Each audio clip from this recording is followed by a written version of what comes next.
Esdras, chapitre 3.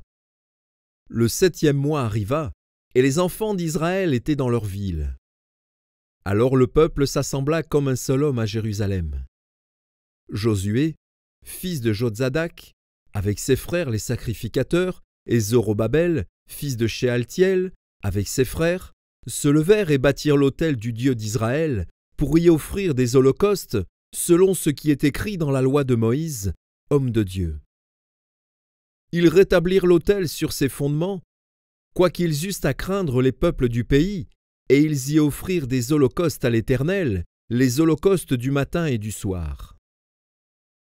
Ils célébrèrent la fête des tabernacles, comme il est écrit, et ils offrirent jour par jour des holocaustes, selon le nombre ordonné pour chaque jour. Après cela, ils offrirent l'holocauste perpétuel, les holocaustes des nouvelles lunes et toutes les sonnélités consacrées à l'Éternel, et ceux de quiconque faisait des offrandes volontaires à l'Éternel. Dès le premier jour du 7e mois, ils commencèrent à offrir à l'Éternel des holocaustes. Cependant, les fondements du temple de l'Éternel n'étaient pas encore posés. On donna de l'argent aux tailleurs de pierre et aux charpentiers, et des vivres, des boissons et de l'huile aux Sidoniens et aux Tyriens, pour qu'ils amenassent par mer jusqu'à Japhos des bois de cèdre du Liban, suivant l'autorisation qu'on avait eue de Cyrus, roi de Perse.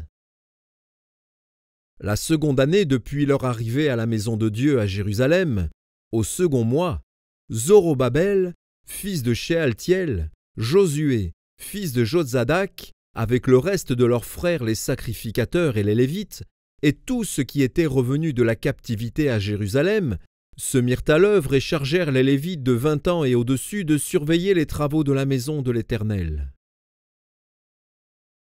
Et Josué, avec ses fils et ses frères, Kadmiel, avec ses fils de Juda, les fils de Chénadad, avec leurs fils et leurs frères les Lévites, se préparèrent tous ensemble à surveiller ceux qui travaillaient à la maison de Dieu.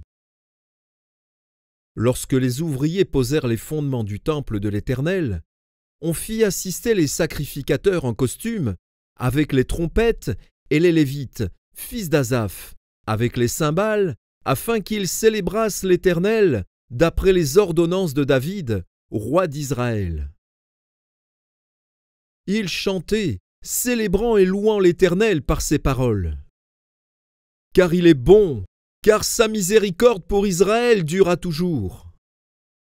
Et tout le peuple poussait de grands cris de joie en célébrant l'Éternel, parce qu'on posait les fondements de la maison de l'Éternel.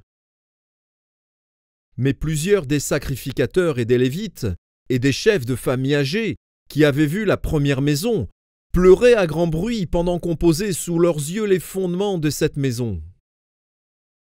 Beaucoup d'autres faisaient éclater leur joie par des cris, en sorte qu'on ne pouvait distinguer le bruit des cris de joie avec le bruit des pleurs parmi le peuple, car le peuple poussait de grands cris dont le son s'entendait au loin.